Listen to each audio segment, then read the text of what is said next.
So, good afternoon, everybody, and very warm welcome to all of you in this session on improving workforce assessments, strategies, and outcomes.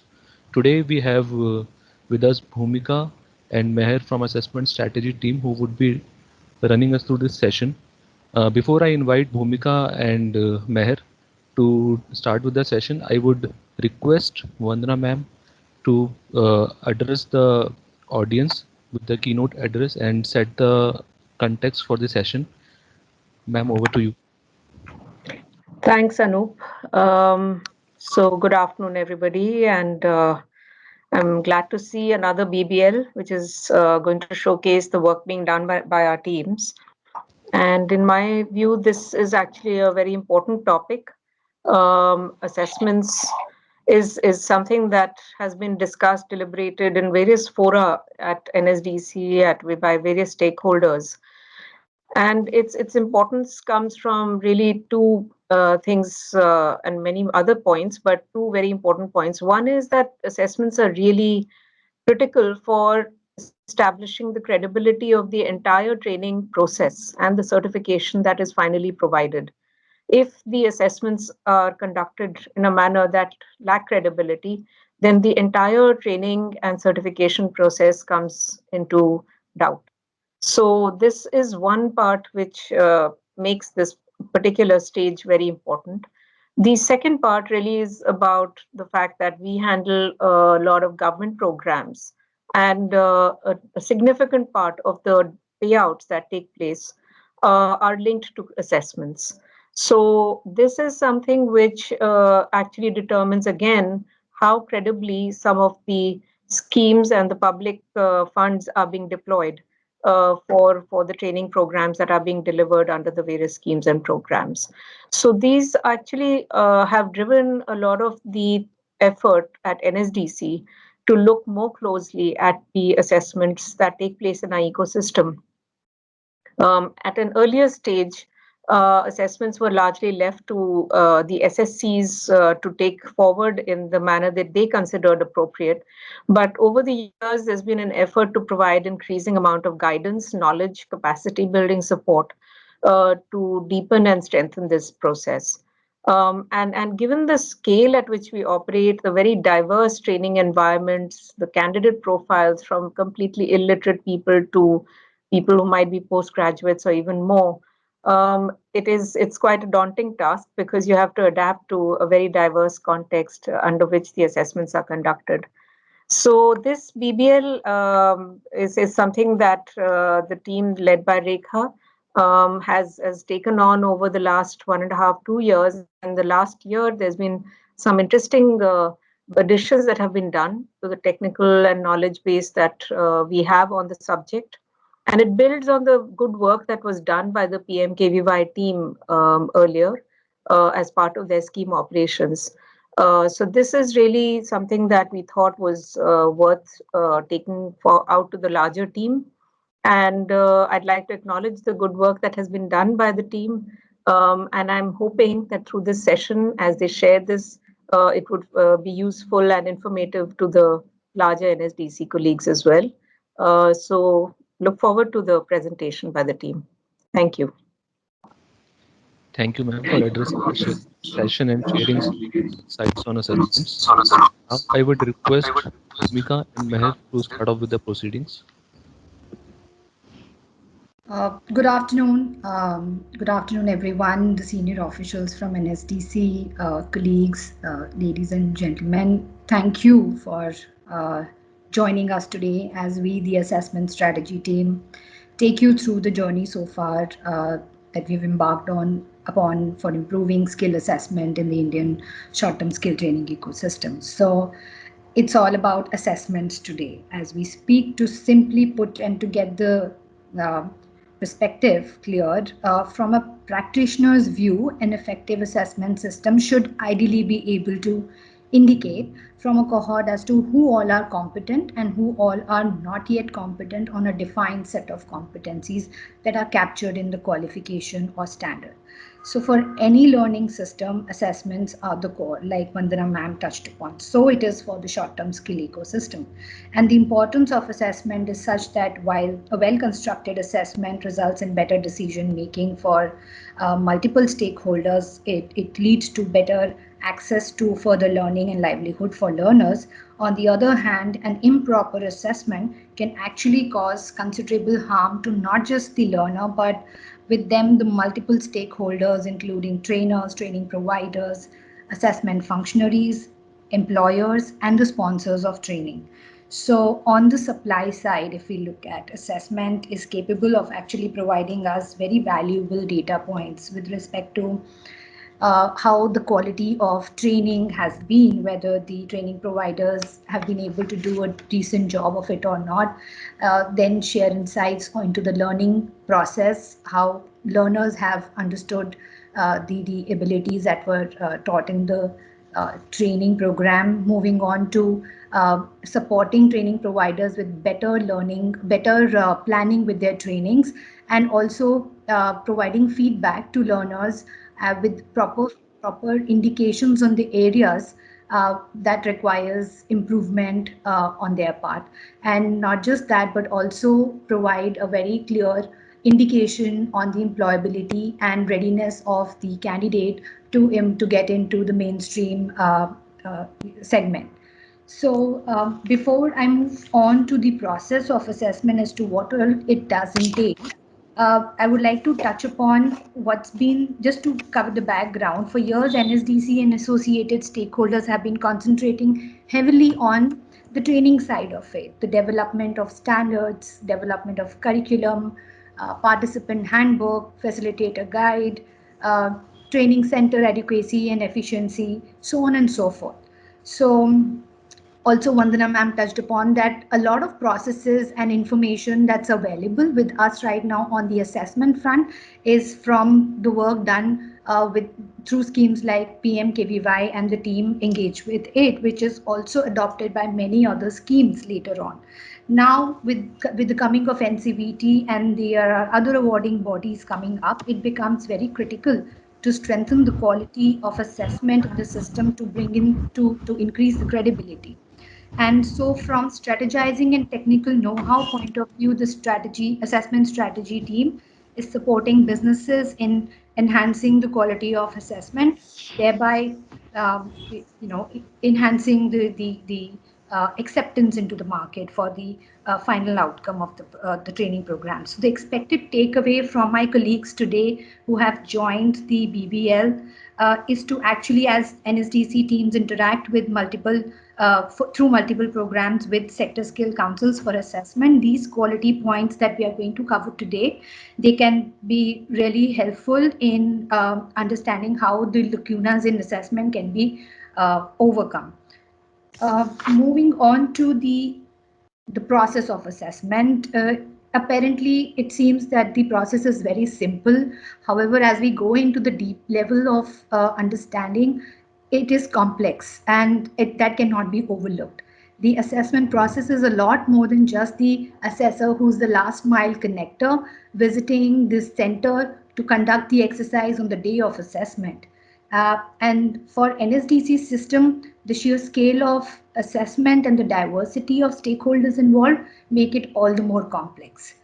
And to understand what's the level of activity that the awarding bodies and the assessment functionaries must be putting behind in carrying out assessment, it all starts with having the assessment strategy in place, which entails covering frameworks, policies, clear defined responsibilities for stakeholders and having accountability with it, involvement of and management of assessment agencies, assessors, proctors, so on and so forth. The development of common tools for designing assessment in a proper manner, development of question banks, and what is the process of validating all the information and the design documents that are getting created for assessment. So that's all covered in the strategy part of it. As we move on, the strategy part is followed by plan. And in the plan, it covers the evidence gathering, plans and mechanism, evaluation checklist, the instructions for and directions for assessors and proctors, capacity building of the assessment functionaries and the management of it, so on and so forth. Now we move on to the methodology part of it, which is actually the transition from the planning part to actually conducting the assessment. So it basically entails the designing of assessment instruments, that is the question paper. And it covers the development of questions, question paper, preparedness on suitable modes of assessment, so on and so forth. The assessment process next to it is actual conduct of assessment, which is what all activities are carried out on the day of assessment in 3 different stages: pre, during, and post assessment. Then comes one of the very critical aspect in any assessment process is the quality assurance and all the data, input, information coming in from the quality assurance process, and then that's getting fed back into the assessment strategy documents and the design documents that were earlier created, so as to complete the loop and ensure that the objective and the intent with which the strategy was created, it continues to meet its purpose. Now, let me take a step back and touch upon how we started with the entire objective or the idea of getting into enhancing quality and assessment. Can we move on to the next slide, please?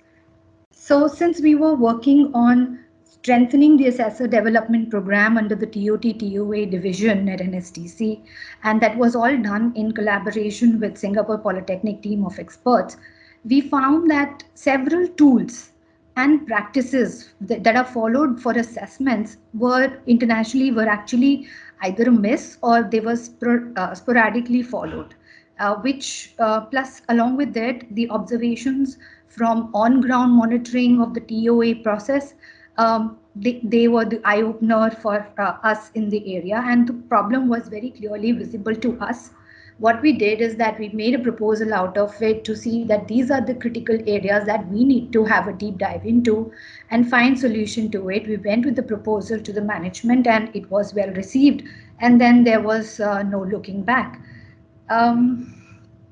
Moving on to indicating as to what all set of activities that we have covered in last 1 year, because last year with the start of 2020, so basically this is the glimpse of activities and initiatives that we have undertaken to address the problem area. And here we are attempting to not just provide a timeline to what all has been done, but also the range of activities which were covered, right from organizing and facilitating consultative workshops from the start of the year to coming up with recommendations. Discussions were then carried out with assessment functionaries. There was exercise done for our developing understanding on the landscape of assessors. And then the COVID pandemic struck and we all were looking for solutions on the continuity of learning and development in the skill training programs. And for assessment, we then explored the idea of having capacity building program on exploring how remote proctored online assessment could be the solution in the present in that time. And this was followed by a detailed advisory on the applicability of remote online assessment. Then we along with it collaborated with international assessment giant like ETS that was undertaken for knowledge sharing sessions. That was done somewhere mid-year 2020. We tried also demystifying various modes of assessments. That was essentially undertaken because there were just too many terminologies floating in the system and they were getting utilized and used for various conveniences, and we felt that there was a need to demystify and lay out the specific modes of assessment that would be easy for everyone to understand and have a common familiarization on it. Followed with that, we undertook the baseline survey on the SSC's assessment practices. We were having anecdotal information and information coming in bits and pieces, but we wanted to understand how was each SSC performing on the level of sophistication and maturity in their assessment processes. So the survey was then conducted and the data of it was then mapped, and we further had discussion with SSC, and that was somewhere in the month of September, October.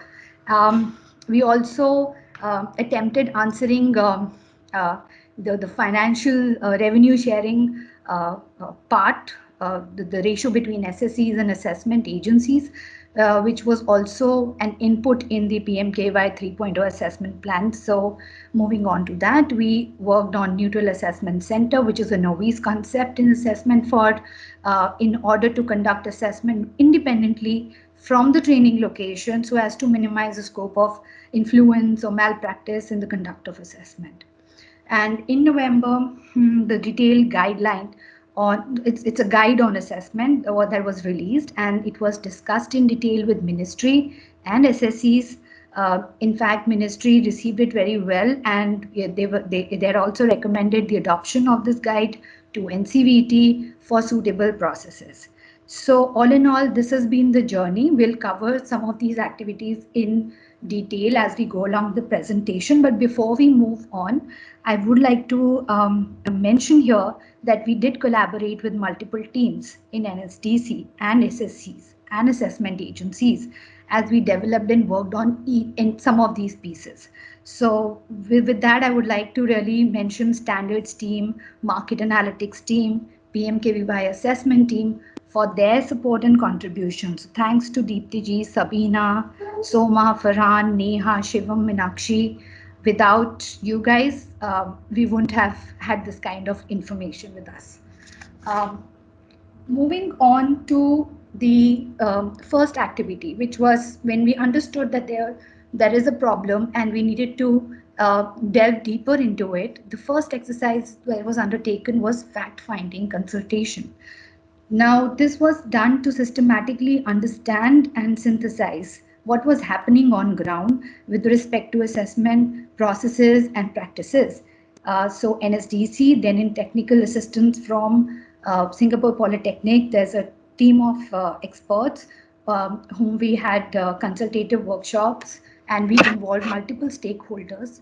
The SSCs were involved, assessment agencies, training partners, including ASTP, and we had direct interaction for the first time in NSDC office with assessors. So they were the actual assessors who were going on the ground and carrying out assessments.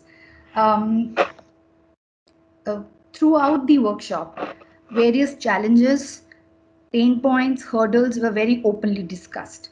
And with that, the challenges observed were not just about the problem of conduct of assessment, but it actually spread across the spectrum, starting from the assessment designs, the lacunas there, to operations and administration, and moving on to finance and management.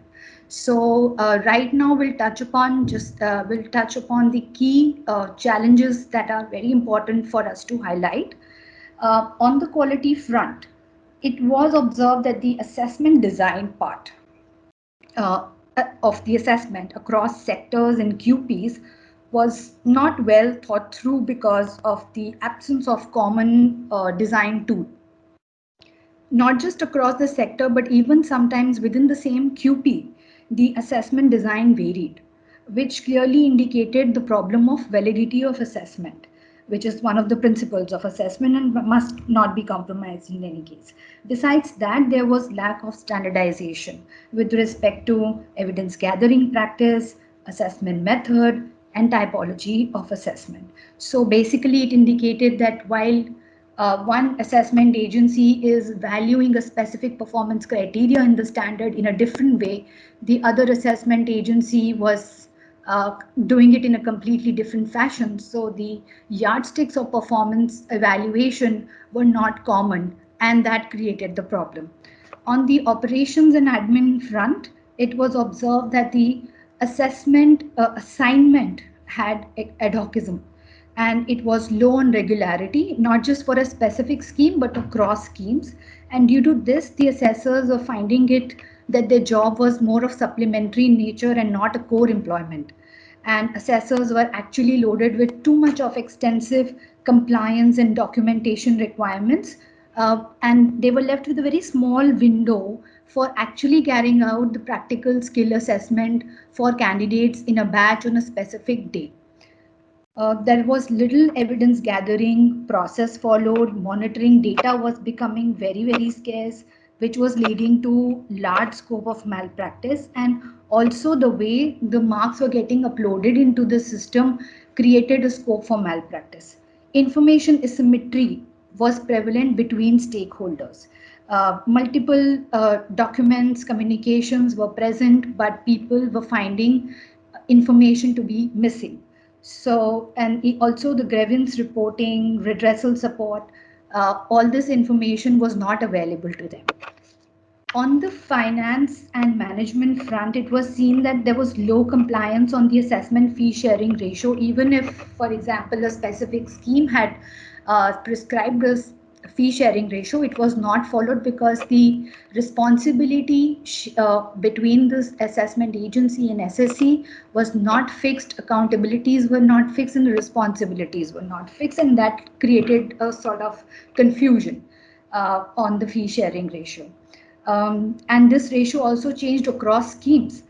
There were delayed payments to assessment agency, which led to delay in the payment to assessors, and then bringing a scope of influence and handshake and so on, other problems.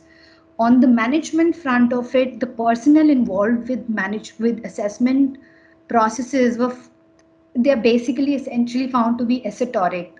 Very few a set of people who were interested in knowing about the deeper aspects of assessment.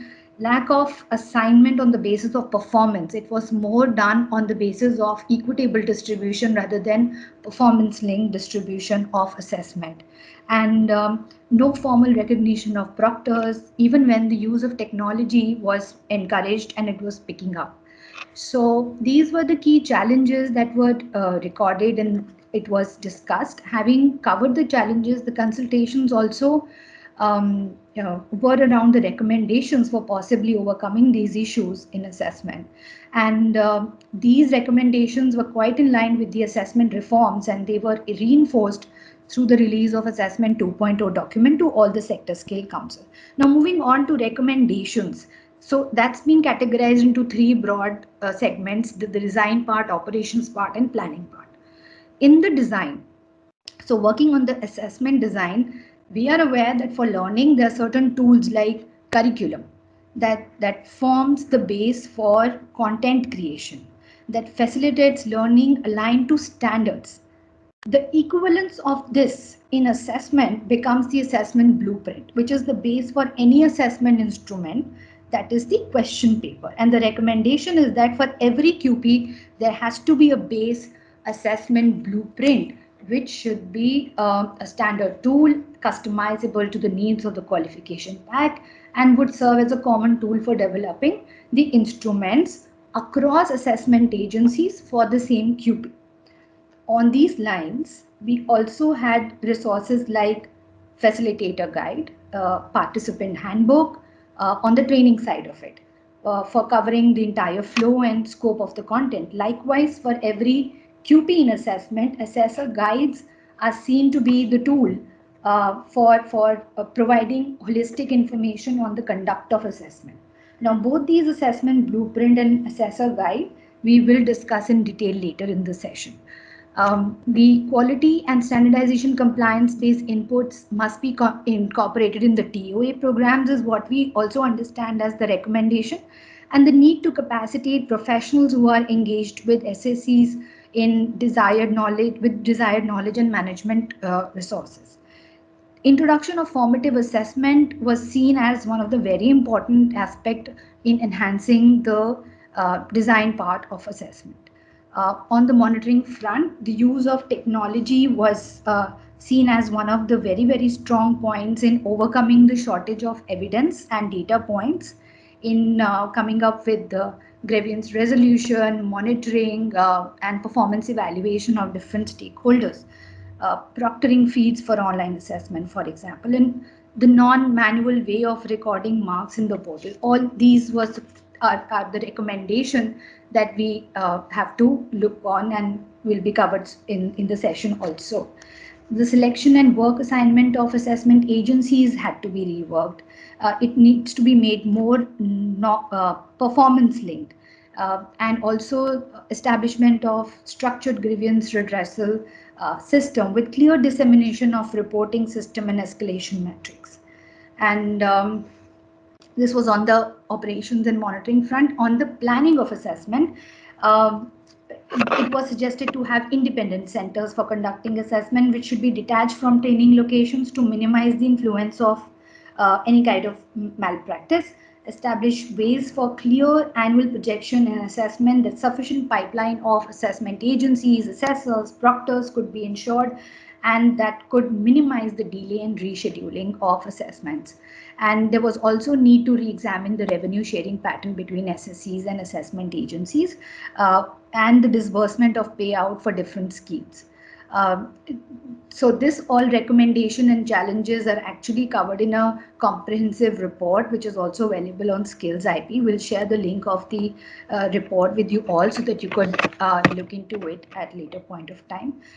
So with the conclusion of the workshop, the areas of action was very clear for us, and we started from that point onwards, taking small steps throughout the year in the various forms of initiatives, strategically addressing the recommendations of the workshop. And the first step we took after this fact-finding consultation was to constitute a working group. So NSDC constitute a working group of experts and practitioners who are involved in assessment, and these we received a whooping response from 26 volunteers who actually are from SSCs, assessment agencies, and also independent bodies, city and guilds. And since the scope of work for assessment was so huge, the entire 26 group of 26 members were then subdivided into smaller groups to deal with very focused areas of intervention. So starting with assessment design and blueprint, this subgroup was then chaired by Dr. Sandhya Chintala. Digital assessments and proctoring solution, this group was chaired by Mr. Tarun Girdhar from Mercer Metal. Assessment administration and processes, this group was then chaired by Mr. Arindam Lahiri from Automotive Sector Skill Council. Assessor guide development was chaired by Mr. Mrinal from Navriti Technologies. And so it took us, in fact, a very long period of 4-5 months, and the commitment from these 26 members with 30 plus meetings that was spanning over 60 hours. And I'm sure, I think this was also possible because of the pandemic effect and everybody was working remotely. They could extract time and have very, very detailed, rich discussions around their areas that were required to be covered. So the process we followed was a very diligent process. The working group was constituted, then the subgroups were constituted with this focused area. Their terms of references that they had to cover in their discussion was discussed and finalized. Every member agreed to it. Subgroup meetings happened. Then the table of content, what exactly on the granular level, what all information must get covered, to what depth, was then discussed and finalized. Then the writing started, and there were writings on each of these subtopics covered in the TOC. The chapters were then submitted to NSDC. We had review discussion meetings, arguments, justification, defense, all of that, and then a final document knitted together in a form of a comprehensive guide. We will talk about this guide as we move along, but right now I will call Meher to bring in the other initiatives that we were carrying out along with this exercise that was going on parallelly. Meher, over to you. Yeah, thanks, Bhumika. Thanks.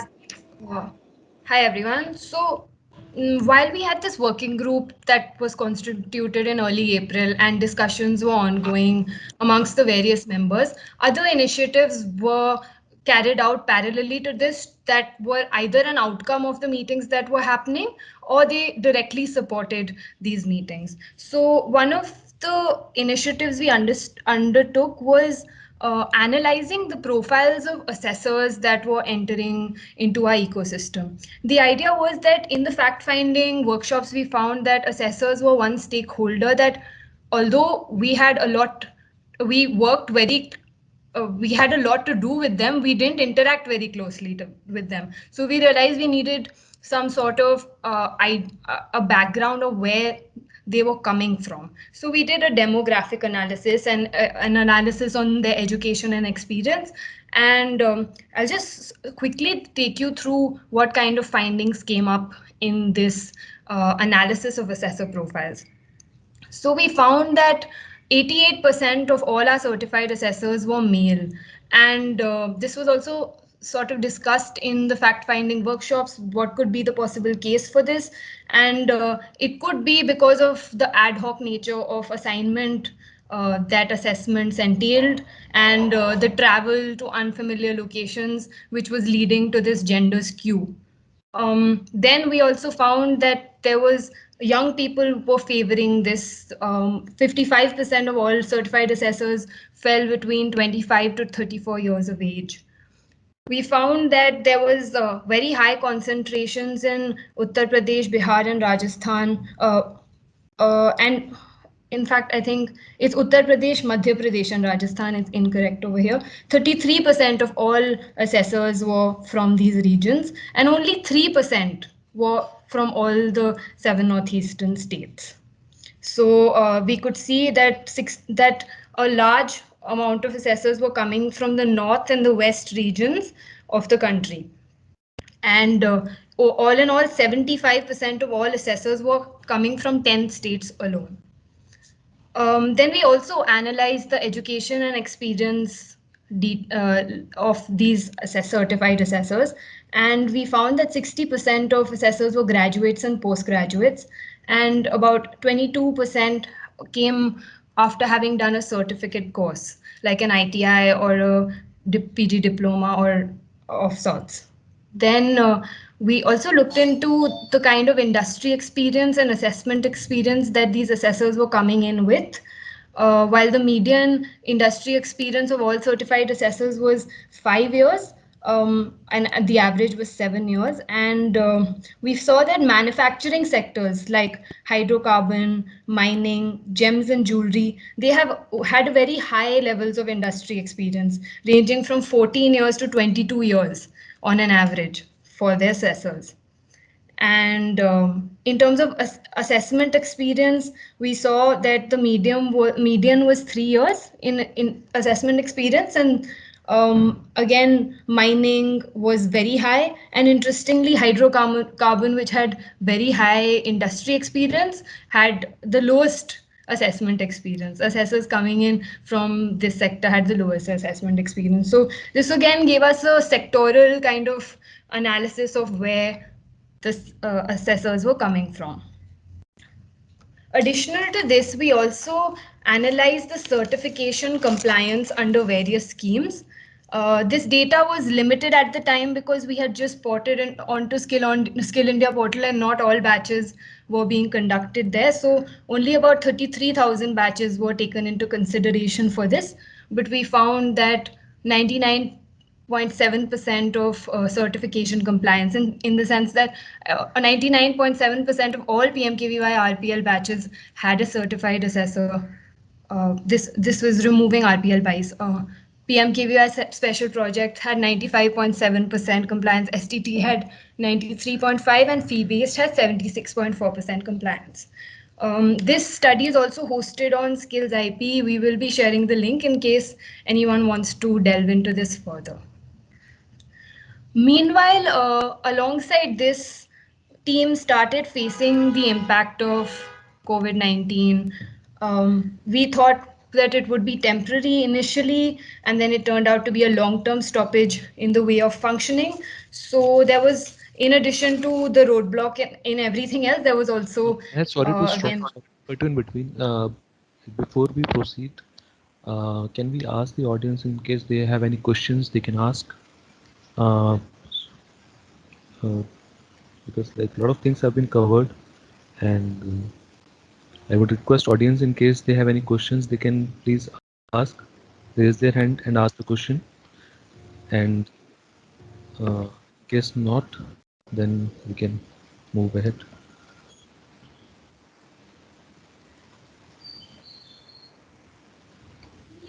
Meher, can you go back to the previous slide, please? Yeah, sure. No, in the certification compliance that you mentioned, all of Yes. those 99.7%, 96.5, 95.7% are certified assessors. So the remaining ones, is the inference that batches are assessed even without certified assessors? Yes, sir. So how is that possible? Uh, would the system, I mean, SSC can't actually deploy an assessor without a certified assessor, right? To assess a batch.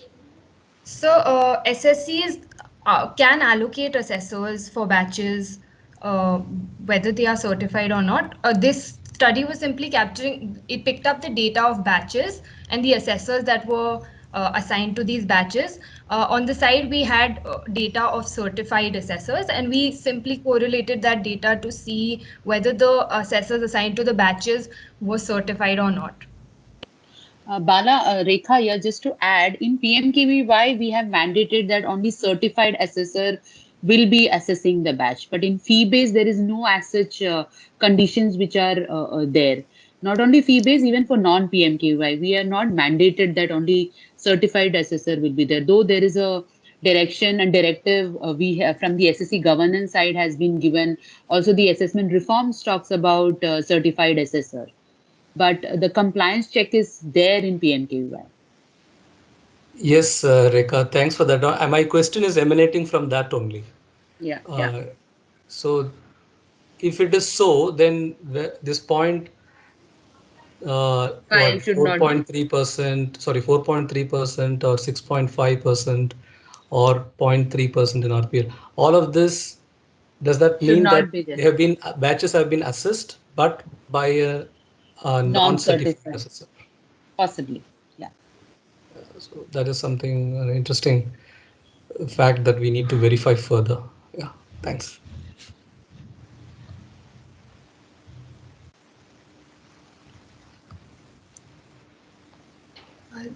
Are there more questions at this stage, or shall I move on? I think we can move ahead, Meher. Sure, sure. People can put their questions in the chat box. We'll be happy to take them up. I'll move on for now. So, yes. So, what now? We were in March, April, June, and we realized that there was, because of COVID-19, training and assessments had been impacted. And so we started looking at a strategy on how we can adapt and accustom ourselves, considering the situation was going to be long term, and how could we could move forward. So we undertook various initiatives, and the first step to this was just understanding what the terminologies of assessment were. What was happening was we were communicating with people saying, are digital assessments possible, are online assessments possible, and there was the understanding of what was online, what was digital, what was remote. It was not very clear amongst all the stakeholders. So we decided to build a typology on modes of assessment so that we could sort of understand exactly where the assessment fell, because there were so many parameters that went into an assessment. One was simply whether it was digital or not, one was whether it was online or not, then whether it used an assessor, whether it used a proctor, and whether it was being conducted on ground or remotely. So, in order to reach a common understanding, us, along with the working group that we had constituted, we devised a typology. I'm going to quickly take you through the typology before I move on to other digital. Yeah. So broadly, there were three modes that we identified. One was a remote online assessment, something that an assessment that did not require anyone to go on ground for the assessment to be conducted. It could be the candidate could take it from their home location or from a center location remotely. Then there was the center-based digital assessment, which was done at the center and used technology platforms to be conducted. It could need internet or not need internet. It was not a necessity. Then the third was center-based non-digital assessment. This is where pen and paper was still used as a mode of assessment. And again, within these modes, there were sub types that were categorized, as you can see on the screen, depending on whether there was a requirement of an assessor or a proctor, or whether internet was available. And these modes are also available in the assessment guide, which we will be sharing the link to that. So once we had identified these modes, we realized that the remote online assessment, this was one mode we could pick up during the pandemic to be conducted wherever it was possible. So we started identifying job roles that could be assessed remotely. So what a remote online assessment entails is that if the job role can be assessed effectively, which means that there is no compromise in assessment quality remotely, and proctoring tools are used to effectively ensure that the sanctity of the assessment is maintained, then it is called a remote online assessment. So SSCs were asked to indicate which job roles can be assessed through this mode, and so such a list was created so that we could move forward. At that point in time, we had identified around 771 such job roles, 721 such QPs that could be done remotely. Over time, this has also changed. We've done a repeat of this activity in January, and now that sector skills councils have 1 year of experience behind them on remote on conducting assessments and operating in remote environments, they've given us an update on this list as well. So once these were identified, the next step was to build an advisory on the administration of these assessments. Because this was new to the ecosystem, there were various things that needed to be taken into consideration. For example, what would be the applicability of these assessments, and where could they be implemented, what would be the infrastructure requirement, and what would be each stakeholder's role and responsibility. So an advisory on the administration of remote online assessment was created and sent out, and it was applicable for any remote online assessment where the scheme allowed such an assessment to happen, and where the sector skill council indicated that this assessment was possible and the job role could be assessed effectively remotely. To supplement this, we also did a capacity building webinar on remote proctoring tools. This was led by Dr. Sandhya Chintala, and I will also take you through some of the briefly what remote online assessments covers and what remote online proctoring tools are. So digital assessments, to quickly tell you what the typology is, digital assessments are any form of assessments that can be administered using a technology platform. And a subset of that are online assessments, where this digital assessment is also using internet. A further subset of digital online assessments are remote assessments, because they are being conducted from a remote location on a technology platform using internet. Now, in remote online assessments, proctoring becomes a very essential part, because now you no longer have an on-ground proctor who will be invigilating or giving technology support. So how can this be done from a remote location?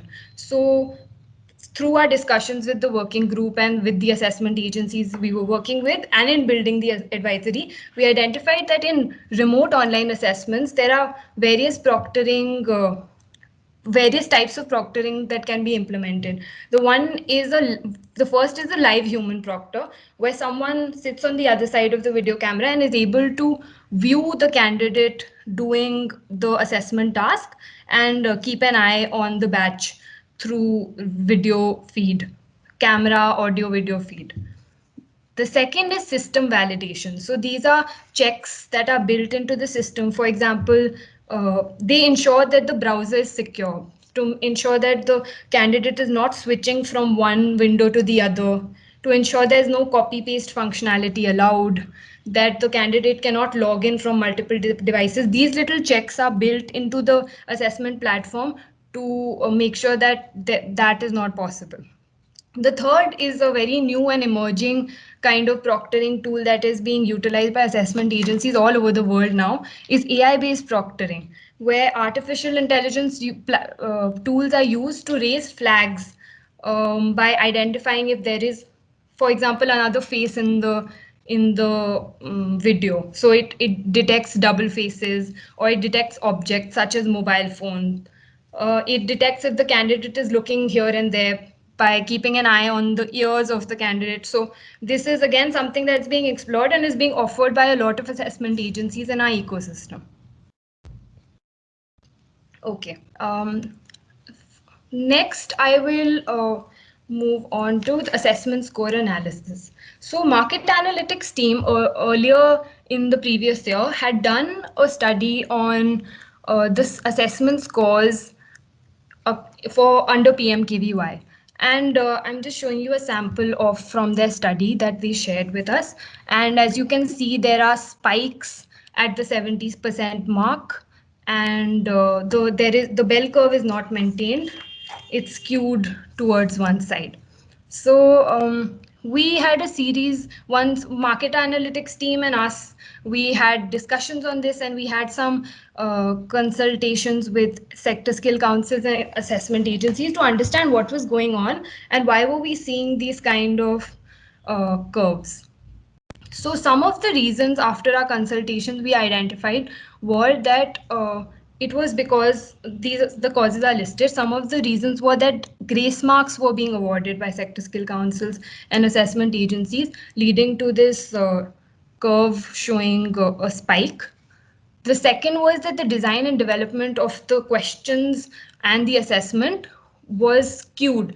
As you can see that apart from there being a curve, there is also a higher concentration on the right side of the curve. It's more highly concentrated on the beyond 75% mark. So it also may indicate that the question paper is slightly easier, on the easier side. It's easier to pass than it is to fail. So that design and development could be one aspect of why the curve looks like this. The third is the evaluation by the assessor. Since the assessor is the person going on ground and giving marks, how the assessor is conducting this evaluation also affects the curve. So through our conversations, we also came up with some solutions that we could implement to kind of look at improving this. The first was that no grace mark should be allocated in, and this is specified in the assessment guide, that to all sector skill councils that grace marks is something that should be avoided, and that that if someone is scoring a 67%, that it be maintained at 67 and not be made 70. That was one aspect. The second was to specify rounding of marks.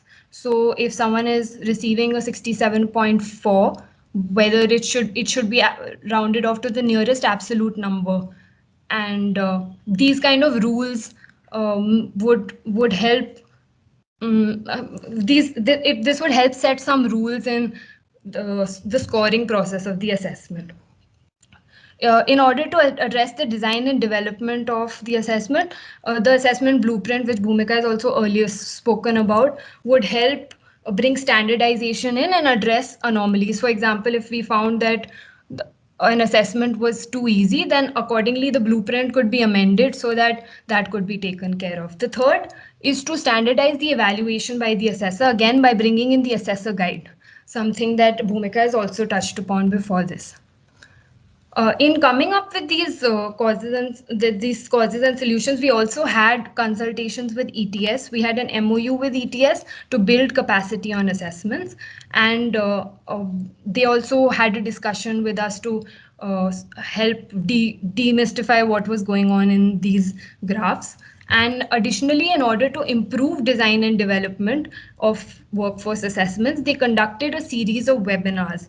These webinars were conducted in September, and they are also up on Skills IP portal in case anybody would like to go through them. The first was on test design and development and the best practices in assessment. The second was on assessing critical thinking, and this spoke about whether constructed responses should be used instead of multiple choice questions. The third was on non-cognitive assessments, on analyzing skills that improve employability, for example, teamwork, response to stress, those kind of skills were how to assess those skills. That was covered in the third webinar.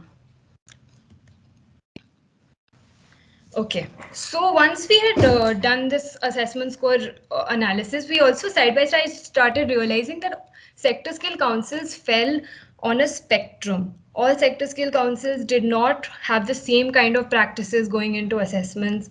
Some were doing better in some aspects and some were doing better in other aspects. And there were areas of improvement for various SSCs. So we realized that we needed to kind of understand where sector skill councils fell in this.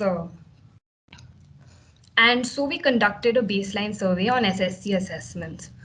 The baseline survey had covered assessment design and development, and I'll just tell you what kind of questions we asked. We asked questions like whether assessment blueprints were created for QPs, whether item banks were created, who created them, did subject matter experts create them, did SSC internally create them, or was the assessment agency responsible, who owned the IP rights to these questions. These were the kind of questions we asked in the design and development section. We also tried to understand who the SSC personnel were on assessments and what was their kind of educational and industry experience background. Who were the assessment heads at the Sector Skill Council. We asked for management of assessment agency. What were the practices? How many assessment agencies were impaneled with which SSCs, and which assessment agencies had a higher volume of assessments? And did the SSC have a portal to manage the assessment agency? Then in assessor management practices, we asked for the head count of assessors, their TOA practices, and assessment administration and evidence gathering. We asked for how many years did the SSC store the evidence, what kind of evidence was collected, was video evidence collected or camera evidence, how many QPs had evidence, how many assessments used proctors for administration.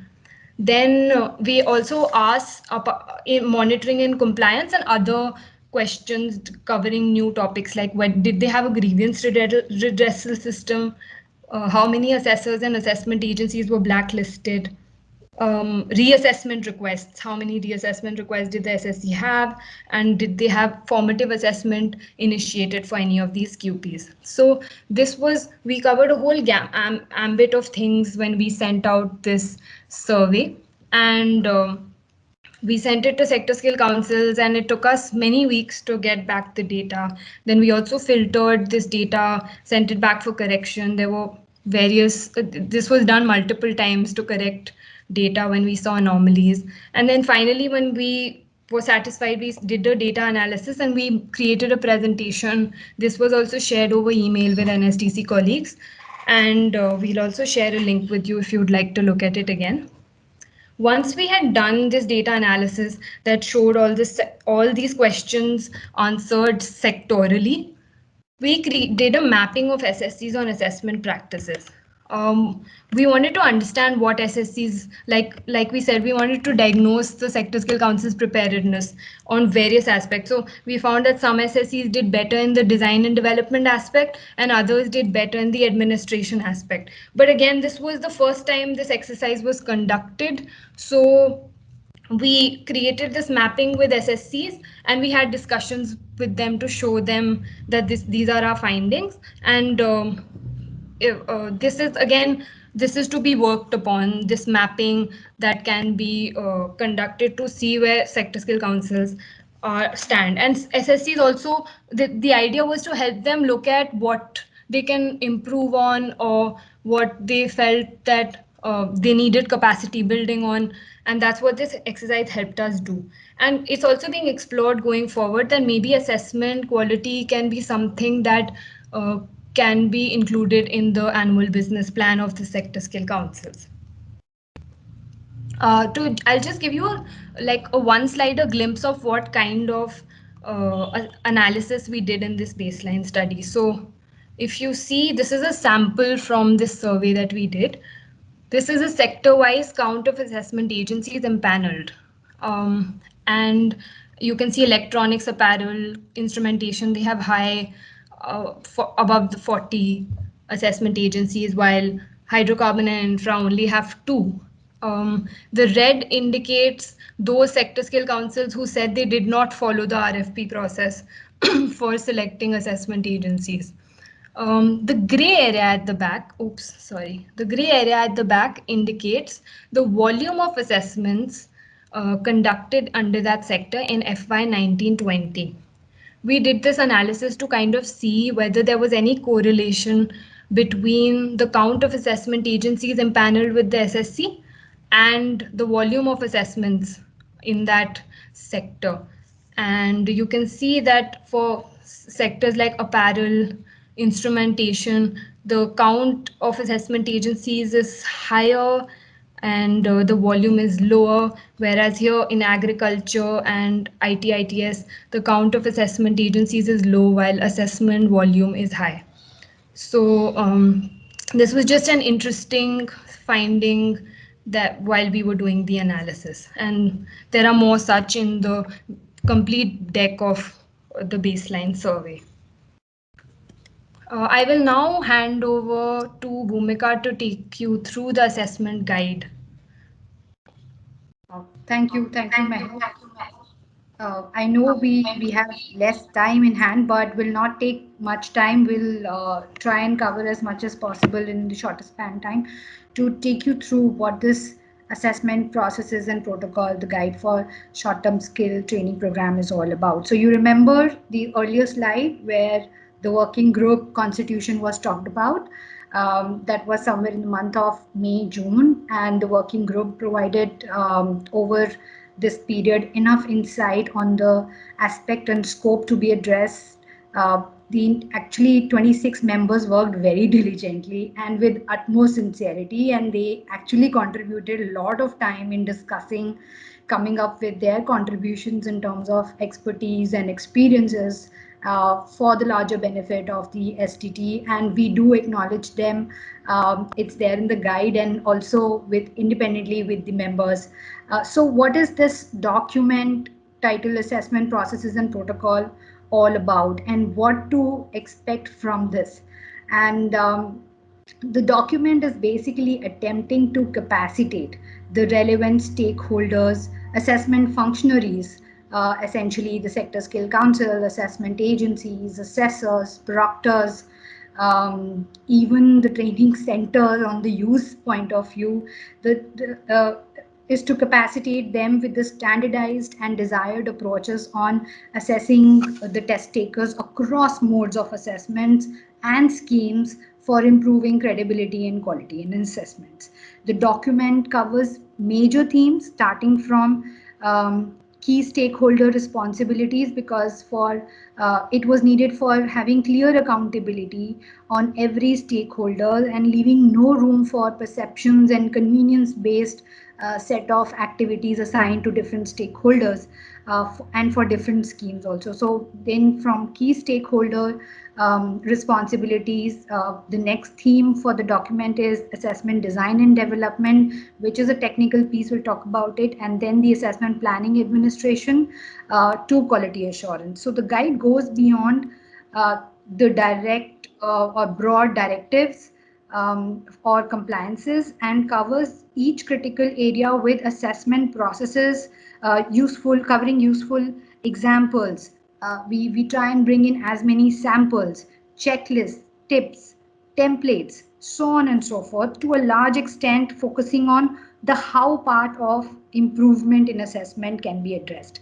So to touch a few pointers like how to design assessment and plan of action aligned to performance criteria in a standard, how to keep a check on question bank, its health, and using statistical tools and data-centric approaches, how and to what extent moderate assessment and results, how to design and develop assessor guides, to know the assessment inputs and processes required for the day of assessment, what should be the financial payout be like, and how to monitor assessments.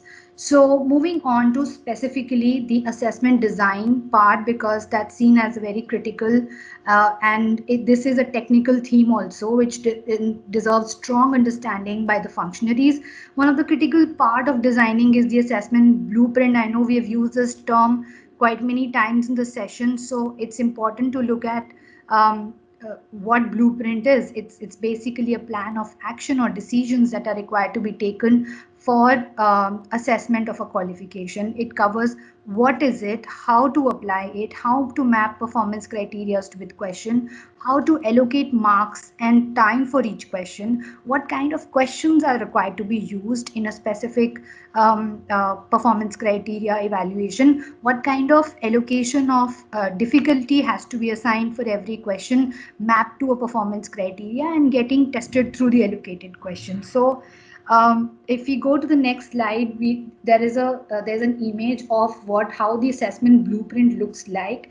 It's a detailed template covering starting from NOS and then going to the granular level of performance criteria.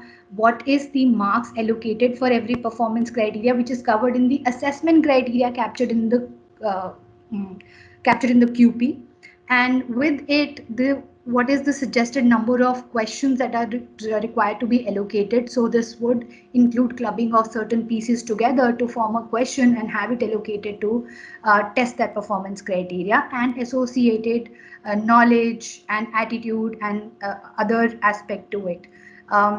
Then moving on to the right side of the template, you see that there are difficulty levels assigned for questions on the knowledge front and also on the questions that are from the skill practical side, and basically then totaling to what is the total number of questions for every difficulty level, and then what is the marks allocated for a specific question covering specific performance criteria. Moving to the next critical aspect of the assessment design part is the assessor guide. And the use of assessor guide is basically that it covers a standard structure of instructions for assessor to carry out the assessment. Basically to do away with any kind of information asymmetry gap in the understanding and in the list of actions to be undertaken. So this guide is basically divided into generic instructions for assessors and the QP specific instructions. The generic part covers common instructions, process, understanding, code of conduct, sequence of activity, pre, during, and post assessment, and the specific part of it covers input with respect to domain equipments, evidence gathering plan, instructions, process of evaluation, checklists, rubrics, time allocation for skill practical assessment, so on and so forth. Can we go to the assessor guide slide, Meher? That's the next one. Yeah. So here is a list of topics that essentially any assessor guide created for a qualification pack should cover in order to cover the information holistically.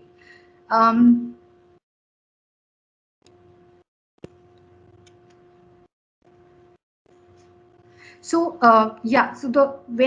once the assessment blueprint is created, assessor guide is created, it needs to be reviewed under the quality assurance with the quality assurance data, and that can be done with the help of inputs coming from assessment score analysis. That forms the third most requirement under the assessment design part of it. So even the analysis coming from assessment is critical because it does provide a lot of information on correcting the design document and continuous improvement and ensuring effectiveness of the assessment process. So the assessment score analysis can actually be done on the batch level, candidate level information, QP level information, training center specific information, performance criteria, and even going to the level of question, finding the data on the question and how the question is performing as it was intended to. So if when we go to the next section of the guide, it covers the assessment planning part. Can we go to the next slide, please? Yeah. This is all about once the design is in place, this part brings in clear information on modes of assessment. Meher has already covered the defined modes that was demystified and created with the help of the working group. So this was remote, center-based digital assessment and center-based non-digital assessment, and there were sub-modes under the broad categorization. So the knowledge resource, the guide, developed also covers suitable cases for application of mode of assessment. It covers the role of assessor and proctor in each mode and the infra requirement and dependency on the internet availability. The section covers detailed information on the various proctoring solutions that come with digital and online assessment, with multiple data audit points that can be traced and monitored for quality improvement, and the need and scope for orientation and alignment of personnel involved in the planning and management of assessment process, because most of them, as we also found through the baseline study, that most of the assessment personnel was actually not from the assessment field. They're more managers dealing with assessment. So the capacitation of these personnel on the assessment, right practices and management, giving them information on statistical tools and approaches is very, very essential. Then we move on to the next two section of the document administration and quality assurance, and I think Meher is going to touch upon that part. Yeah.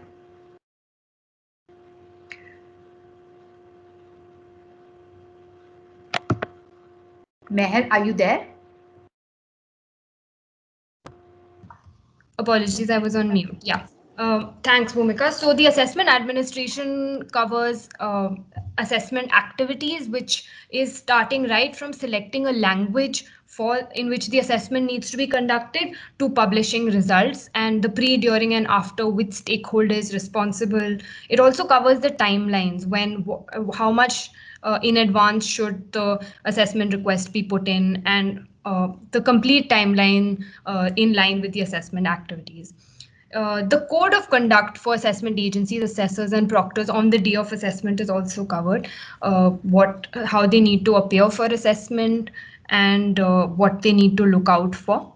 The evidence gathering framework. This again, what is the candidate's documentation, their verification, what kind of evidence needs to be gathered for a theory exam and a Viva exam or a practical exam. How many minutes of video recording would be at the minimum apt, and how it should be stored. What kind of assessment logs need to be stored. All this is covered in detail in the assessment guide. And also how many years of storage it needs to be kept for. Results is another important part, is how we can try and how we can try and make result upload a simpler process. Standardizing moderation protocols is something we spoke about earlier. Rounding off marks. A sample scorecard that captures NOS-wise marks. I think this is something that came as a suggestion that needs to be introduced in the system. And re-evaluation of currently, which it's not formally recognized, protocols for that have also been specified in the guide, and as well as reassessment, which is something that is ongoing. Both timelines and fees for both these processes have been specified. Finally, quality assurance. So the assessment process, like Bhumika touched upon in the beginning, is circular. It's not linear, it's iterative. If you want an assessment to be good, you need to do it over and over and collect feedback to make it a better, stronger assessment. So the blueprint and item bank need to undergo various reviews, not just in the beginning, but after assessments have taken place, after data has been analyzed. And that is a huge, important part of the quality assurance process. and the question health needs to be monitored to ensure that they haven't been seen too many times. The difficulty is right.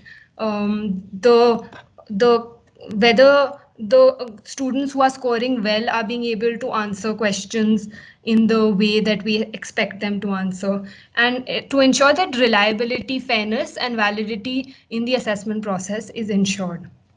Then there is a protocol for grievance redressal, that whether the Sector Skill Council and NSDC and assessment agency should each have a cell to address grievances. It also covers accessibility, that a certain guideline, the web content accessibility guideline, needs to be followed. This is the protocol globally as well. And data security, it asks assessment agencies to align with certain ISO standards. They are listed on the screen for you, and to do with privacy and audit requirements, and to ensure that the data is managed properly. And finally, reports and analytics. The system says that specifies that at the minimum 3 reports need to be made available to the Sector Skill Council, which should be batch out, and to the TP, the batch wise analysis reports, the training partner report, and the item analysis report. This is for the Sector Skill Council to understand how the item is a question that is asked in the assessment, how the questions are performing. So I'm just going to give you a quick glimpse of one of these reports. This is a batch summary report. So it shows you a gender-wise breakup of how many students came for the assessment, how they performed in each NOS. Each NOS ka performance is shown on the screen. And this also helps you identify which NOSes need to be strengthened, the training part which needs to be strengthened for which NOSes, and so on and so forth.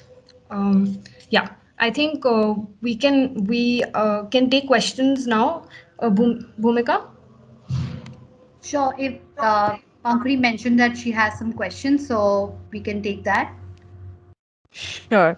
Thank you, Bhumika. Thank you, Meher. And I think it is a great detailed work that your team has done. I mean, it's actually commendable. And like my question are like, I think they are very basic questions and I was also thinking from apprenticeship perspective all this while.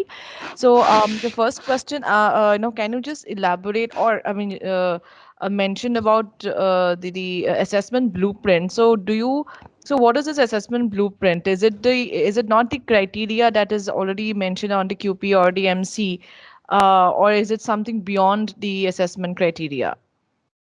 So, Pankuri, we did touch upon what a typical blueprint covers, and blueprints, as for assessments, are created not specific to a scheme, but they are created for qualification path, covering all the competencies that are required to be assessed in a specific way with respect to a number of questions that must be allocated for measuring performance of a candidate on the specific performance competency, to the time that must be allocated, and the level of difficulty that that question must possess in order to find whether the candidate is doing well, has learned enough about the topic, about the competency or not. So for any assessment, whether be it PMKVY or DDU-GKY or fee-based or apprenticeship, the blueprint availability forms the standardized plan with which the assessment must be carried out, covering that the design aspects of it are taken care of. Okay, thank you. So do you have any sample of these blueprints so that we can just look at it and what are really the details which consist of, in the blueprint? Absolutely, surely we do have certain samples and that can be shared, and we in fact are also thinking about doing a detailed sort of session on just the assessment blueprint that would be helpful for Sure. SMEs, and also teams from within NSDC could attend the same to get the better understanding about it. So Okay. we will soon be organizing that, and we'll let you know. We'll keep you in the loop. That will In be fact, helpful. Pankudi, the Yeah. assessment guide which is there in the skill IP, if you look at that booklet, there is a template which is already available for Blueprint. You can have a look at that also. Okay, okay. I shall look at it. Apart from that, so I had few question on the assessment fee part. So I think you did mention about first of all you mentioned that there has to be a separate assessment centers which are independent from the training centers. So do you think this is actually financially viable for the assessment agencies or for the assessees to afford? Or, yeah, I Okay, think they so can't understood. yeah, the financial part of it, if we look at what the OM from ministry talks about, as of now, there is no change in the financial breakup or the sharing pattern between the assessment functionaries. So, coming off independent assessment location does bring in a little bit of disruption in the way earlier the entire assessment fee was shared. But I think some kind of understanding would have to be attained in order to bring this concept into operationalizing. And as of now, from ministry, on the share of assessment agency between parties covering independent assessment location is not there. But what we understand is that the parties involved would have to make an understanding out of it, and otherwise we will wait for directions from ministry to understand how this part can be addressed. And I'm sure the representation has already gone from NSDC side to ministry to cover that part. Rekha can talk Okay. about the PMKY aspect in detail. Yeah, yeah. It's not an easy task which we are getting into. It is difficult because we are talking about skill testing, not knowledge-based testing, right? Yeah. Where knowledge-based is just paper and pen and you just do testing. But here we will require equipments, raw material, etc., etc. So it is going to be a difficult proposition. But nevertheless, there is a plan to look at, if an individual wants to do an RPL, you just walk into a assessment center and get the assessment done. Right. So we will be, it's very early to comment on that how successful would be, but it is not very easy, I can say that. Okay. Okay. So similarly, for the assessment fee, like Bhumika mentioned, that there is no synchronization of the assessment fee being charged by the SSEs, I mean, by the different assessment agencies. And and is it like something which is within the common norms? I mean, because we have a common norms, which we follow as a standard. And so is it something that you are trying to struggle in between the within the common norms itself?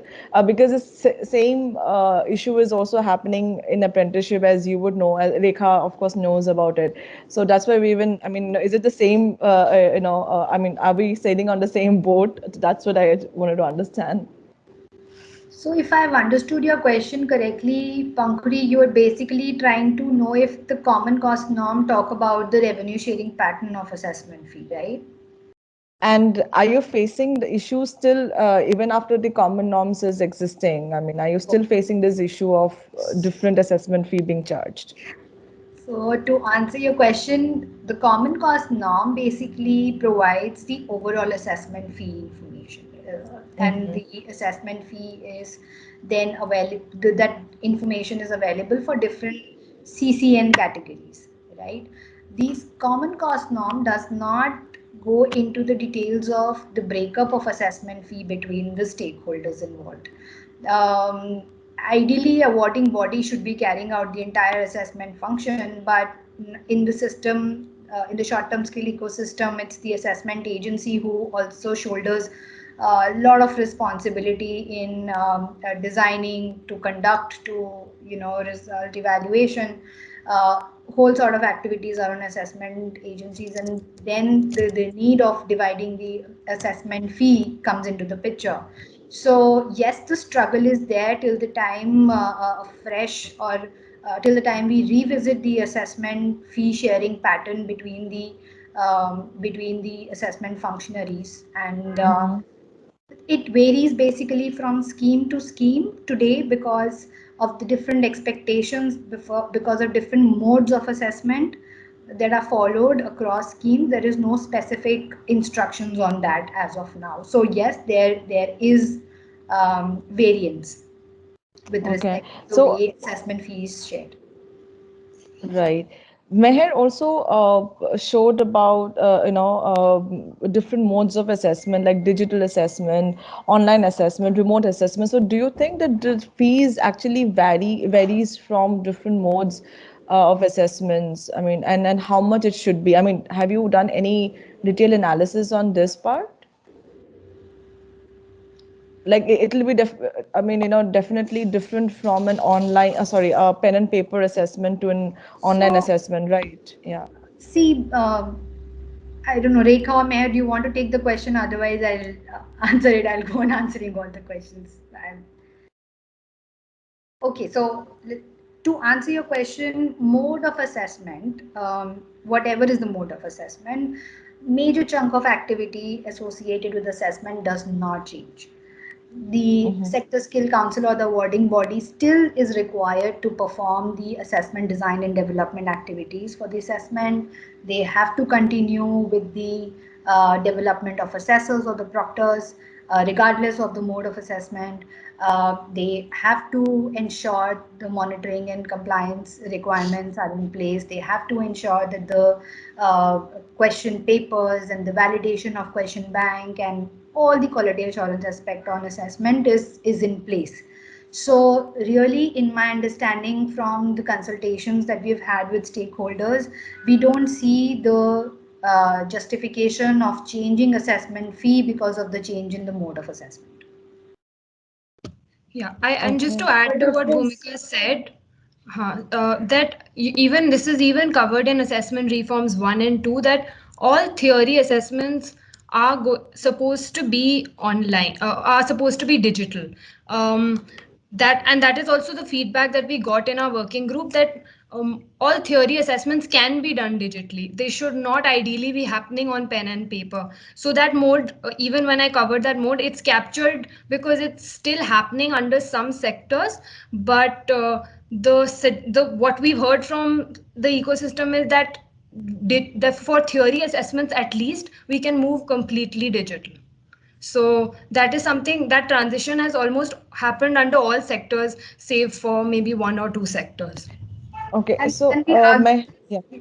and the arguments given for continuing with pen paper are very hard to take. For example, that the target segment is not educated or they cannot Yeah. read and write. But if they cannot read and write, they cannot use pen and paper if they cannot use the digital form. So even if pictorial representation is used in pen and paper mode, so can be the set of uh, assessment instrument, the use of pictorial based questions be done digitally. So it's just the way the responses are recorded, and not to do with and not disrupting or bringing any specific set of target audience,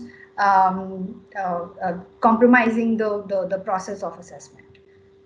Okay.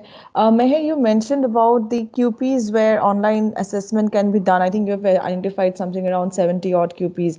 Can you share the list of those QPs? 772. 700 772. QP. Okay. Yeah. Okay. Yeah, sure. Okay. We can share that. Yeah, sure. And one more document you were talking about advisory on remote online assessment. So I would also like to look at it if you can share that. The Sure. last question, Bhumika, you did mention about the, I mean, evaluation of these assessment, the complete assessment process that you have done based on the few schemes. Can it also be taken up for apprenticeship? Because I know, I mean, apprenticeship is still very new, and but still I think it is kind of slowly picking up. I would not say to that extent like how it has been picked up for PMKY or RPL, but maybe in coming future it'll be good if we can have something evaluated on apprenticeship as well. Absolutely, Pankuri will be more than happy doing that for you. Uh, that nothing would please us more than helping you get any kind of insights and information about assessment and apprenticeship. That will be So great. do let us Thank know. you. And on Sure. the chat, we have shared the links that you can access for different knowledge resources, presentations, advisories, documents, events, webinars that we have done so far. All the links are available on the chat. Looks like Meher has also shared it. Perfect.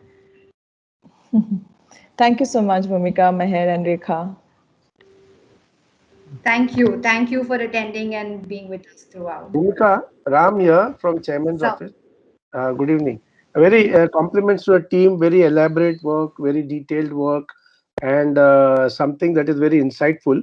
I have just two questions. One, how do we plan to ensure that whatever you're talking in terms of various criteria, just giving example of orientation, assessment administration, and other aspects of what is being done at an assessment center, how do you plan to check whether these are being done? Number one. Number two, because the ecosystem is too large as I see it, and ensuring that they all follow what you are giving as guidelines, etc., is going to be a Herculean task. So, what is the plan for implementation or monitoring of implementation? And the second question is there any plan to incentivize those assessment agencies who follow the norms? sure. So I'll take your second question first, sir.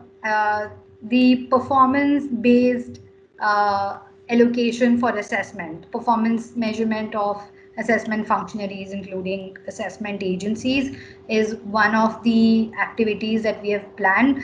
We have started with performance measurement of SSEs with the baseline survey that we did last year. That gave us a very uh, important information as to what kind of questions are important to be asked, what kind of data comes in with to us, what level of filtration is needed, because this is all self-reported information that we are working with at the moment. We don't have an auto-fed and system-driven information coming to us at the moment.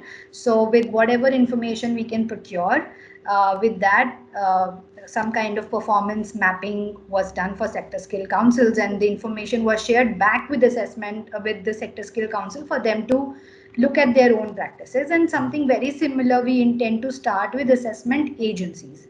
Till the time we have our technology system enhanced to a level that all the important data points that are needed for performance evaluation comes in from the system itself, that we would not be dependent on self-reported information, but the information that is fed into the system over a period of time. And like we did the assessment score analysis, we didn't ask anybody. This was market analytics team took the data which was there in the system for over the years and found the information, and the analysis was right there in front of us. So it looks like a first step to do this kind of mapping on the self-reported information, and then progressively go to the system-driven information for continuous performance measurement. Any timelines for that? Timelines you have in mind? So can I just add here? Please, Rekha. Okay. So, sir, in the presentation, Bhumika and Meher had shared about the baseline work which we did. That we will be building upon that baseline, and we are also looking at ranking the sector skill council basis the work which they are doing in the assessment.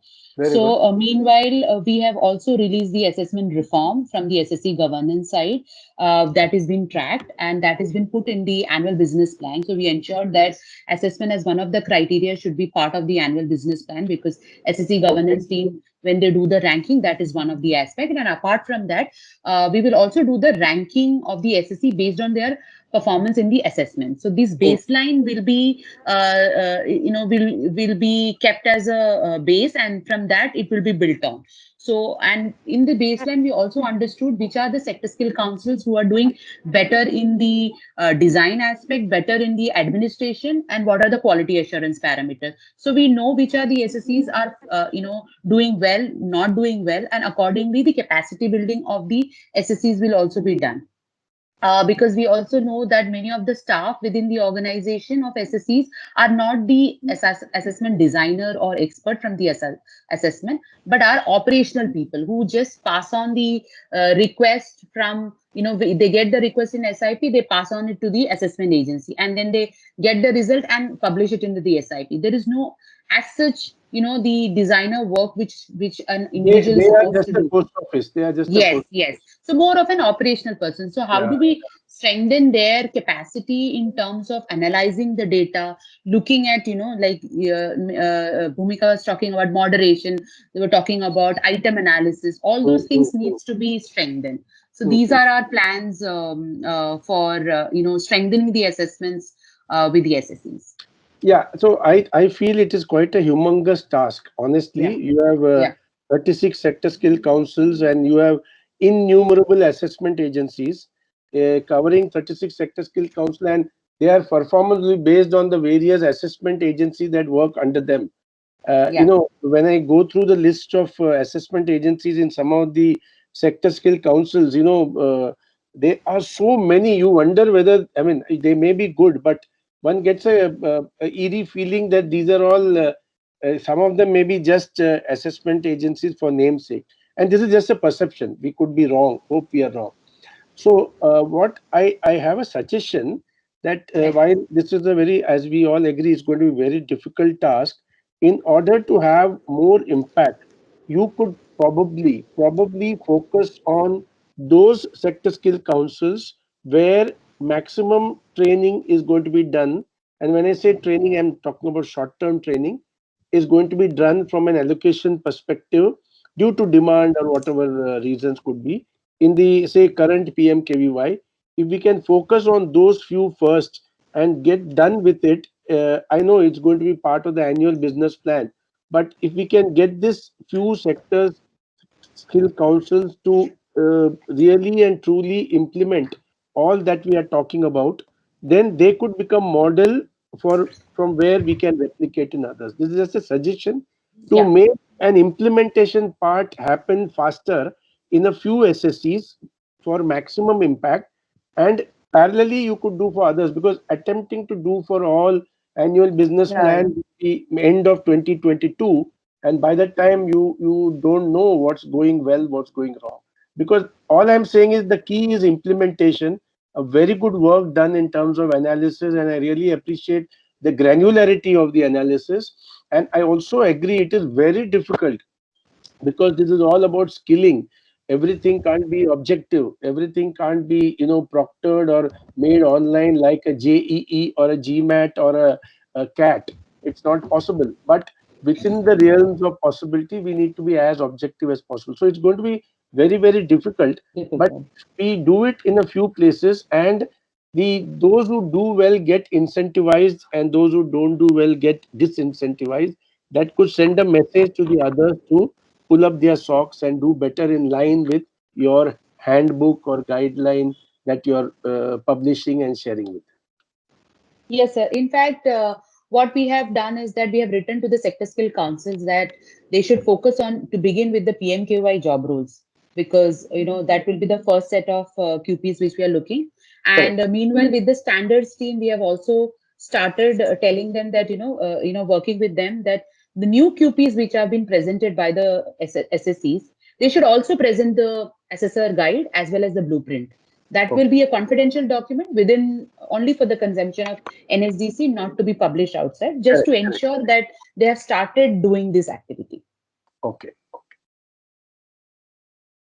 Fine. So I would be happy if we can put some timelines for some of these things where we do for a few SSCs post PMKVY 3.0 first phase, whatever we are talking about now, should get over by May or June, the trainings, and then the assessment will happen that time.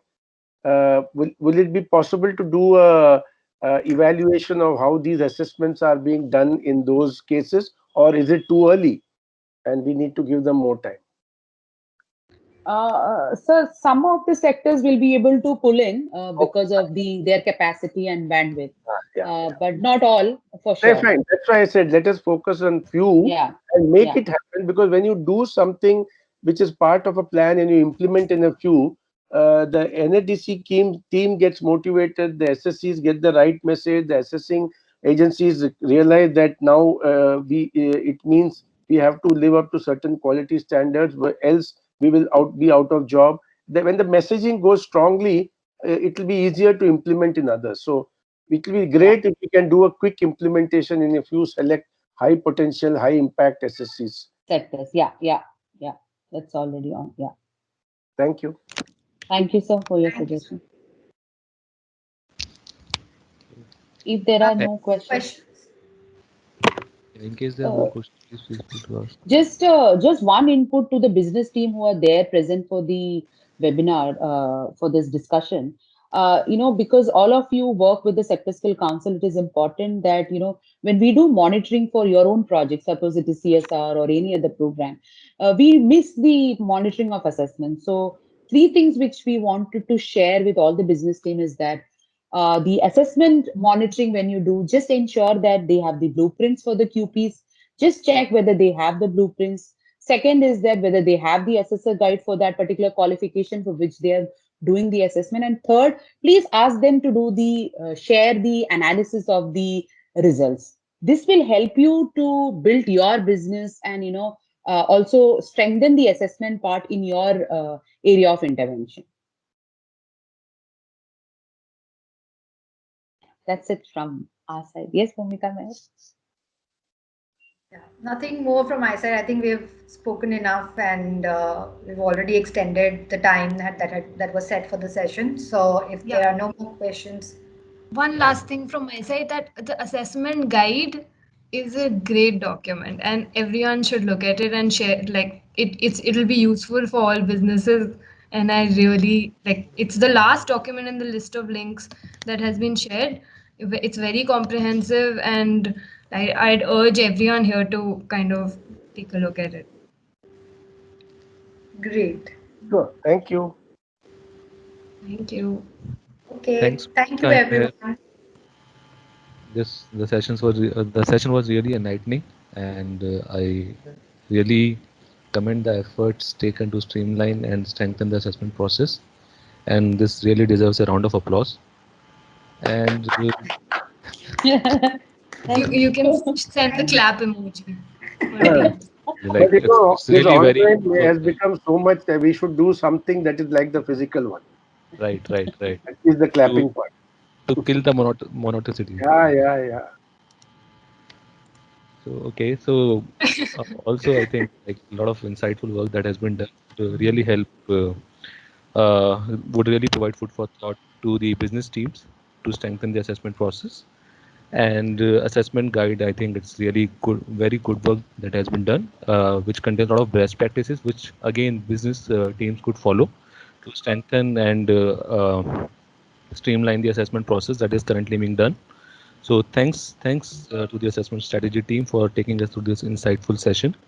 And Skills IP would keep coming back with such insightful sessions in future. Look forward for such more sessions. Thank you for having Thank you. us. Yeah. Thank you, everyone. Bye-bye. Thank you. Take care. Good Bye. evening.